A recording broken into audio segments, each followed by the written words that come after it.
नमस्कार दोस्तों, mission JRF 2024 में आपका स्वागत है। आज मैं आप लोगों के सामने मैला आंचल उपन्यास लेकर आई हूँ। जी हाँ दोस्तों, ये मैला आंचल उपन्यास नेट जेआरएफ के सिलेबस में यूनिट 6 में आपके लगा हुआ है, तो इसलिए हम लोगों को ये पढ़ना बहुत जरूरी हो जाता है क्योंकि इससे क्वेश्चन जरूर ही आपके एग्जाम में आना है। तो चलिए चलते हैं हम इस उपन्यास की ओर। तो सबसे पहले किसी भी उपन्यासकार को पढ़ने से पहले हमें उसका जीवन परिचय अवश्य पता होना चाहिए, क्योंकि कई बार क्वेश्चन उसके कालक्रम से भी लेकर आ जाते हैं, यानी कि उनके जन्म से लेकर आपसे बोल दिया जयशंकर प्रसाद, रेणु जी और दो चार और आपके सामने रख दिया और उनसे कहा कि क्रम लगाए। तो आपको पता होना चाहिए कि हमारे सिलेबस में जितने भी उपन्यासकार हैं उन सबका हमें जन्म पता होना चाहिए, जिससे अगर ये क्वेश्चन आए तो हम इसको ठीक कर सके। तो चलिए चलते हैं। इनका जन्म हुआ था 4 मार्च 1921 को, याद रहेगा 4 मार्च 1921 को। इनके पिता का नाम शीलानाथ मंडल, जन्म स्थान बिहार।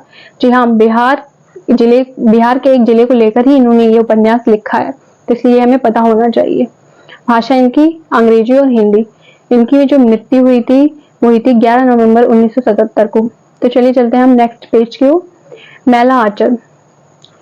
अब हमें ये पता होना चाहिए कि इसका रचना काल क्या है।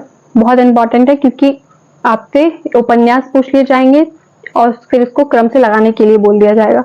तो आपको ये भी पता होना चाहिए कि ये किस वर्ष में लिखा गया था। तो ये 1954 में ये आपका लिखा गया था।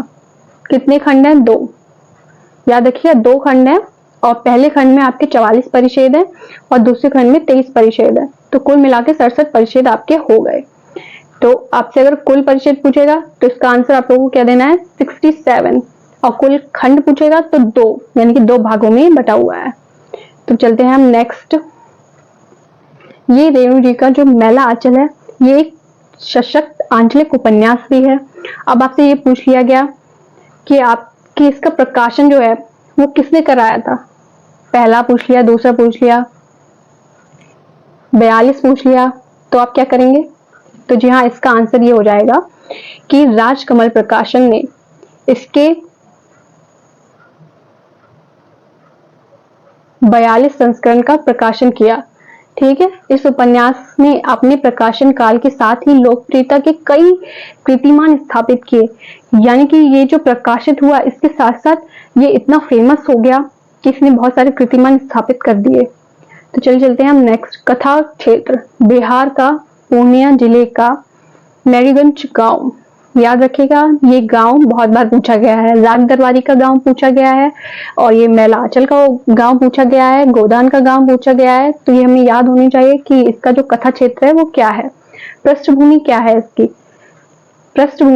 इसकी, तो आप इसका आंसर क्या देंगे? 1942 का स्वतंत्रता संग्राम। याद रखिएगा क्योंकि ये बहुत इंपॉर्टेंट हो जाता है, आप लोगों को पता होना चाहिए। नायक कौन है? समग्र कथा इस प्रकार कही गई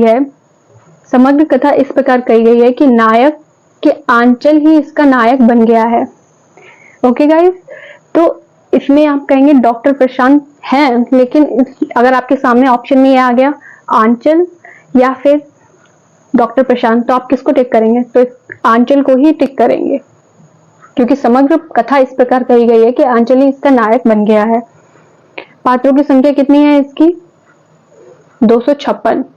आजकल प्रश्न कहीं से भी बन जाते हैं, पात्रों का नाम पूछ लेंगे तो कहीं पात्रों की संख्या पूछ लेंगे, कहीं उसके खंड पूछ लेंगे तो कहीं इसके परिच्छेद पूछ लेंगे। तो चलिए चलते हैं हम नेक्स्ट पेज पर। मैला आंचल की उपन्यास में रेणु जी का कथन, ये तो आपका बहुत इंपॉर्टेंट है, मोस्ट इंपॉर्टेंट क्वेश्चन है ये आपका। चलिए चलते हैं। इसमें क्या कहा है रेणु जी ने? इसमें फूल भी है, शूल भी है, धूल भी है, गुलाब भी है, कीचड़ भी है और चंदन भी, सुंदरता भी है, कुरूपता भी है, मैं किसी से अपना दामन बचाकर नहीं निकल पाया। कितनी अच्छी बात कही है कि इस उपन्यासकार में सब कुछ है और वो उससे बचकर नहीं जा सकते। तो चलिए इनका कथन एक बार और देखते हैं। इसमें फूल भी है, शूल भी है, धूल भी है, गुलाब भी है, कीचड़ भी है और चंदन भी, सुंदरता भी है, कुरूपता भी, मैं किसी से दामन बचाकर नहीं निकल सका।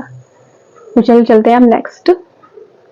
क्या है और इन्होंने और क्या कहा? यह है मैला आंचल, एक आंचलिक उपन्यास। कथा आंचल है पूर्णिया। पूर्णिया बिहार आंचल का एक जिला है जिसके एक ओर तो नेपाल है तो दूसरी ओर पाकिस्तान तथा पश्चिमी बंगाल है। ये रेणु जी का कथन है, याद रखिएगा आप। चलिए चलते नेक्स्ट। एक और कथन है कि मैंने इसके एक हिस्से के एक गांव को पिछले गांव का प्रतीक मानकर इस उपन्यास का कथा क्षेत्र बनाया है। ये भी उनका ही कथन है। आपसे पूछ लिया जाएगा ये किसका कथन है, तो आप लोग क्या कहेंगे? स्वयं रेणु जी का। कथा की सारी अच्छाइयों और बुराइयों के साथ साहित्य की दहलीज पर आ खड़ा हुआ। पता नहीं अच्छा किया या बुरा, पर जो भी हो अपनी निष्ठा में कमी महसूस नहीं करता। ये किसका कथन है? रेणु जी का 9 अगस्त का, यानी कि पटना 9 अगस्त 1954 में ये उन्होंने कहा था। जब ये आप उपन्यास पढ़ेंगे तो इसके पहले या दूसरे या तीसरे पृष्ठ पर ये लिखा भी हुआ है। और इसके उद्देश्य क्या है? इसके उद्देश्य बहुत इंपॉर्टेंट है। कभी कभी उद्देश्य भी आपसे पूछ लिया जाता है कि इसके उद्देश्य क्या है। इस ग्रामीण अंचल के प्रति दुनिया के लोगों का ध्यान आकर्षित करना, यह उद्देश्य ही अपने आप में एक संदेश है और संदेश ही प्रेरणा है। इसके बगैर कृति मानो प्राणी है। कितना अच्छा कथन है ये। आप लोग देख सकते हैं कि इस ग्रामीण अंचल के प्रति दुनिया के लोगों का ध्यान आकर्षित करना, यह उद्देश्य ही अपने आप में एक संदेश है और संदेश ही प्रेरणा है। इसके बगैर कृति मानो प्राणहीन है। दूसरा उद्देश्य देख लेते हैं। दूसरा उद्देश्य ये है कि देश के विशाल फलक पर घटने वाली समस्त राजनीतिक कार्यों का चित्रण करना। दूसरा उद्देश्य ये हो गया। तीसरा उद्देश्य देखेंगे, गांव की घुटन भरी जिंदगी की कसमसाहट, बीमारी, आर्थिक जीवन, अवैध यौन संबंध का चित्रण करना।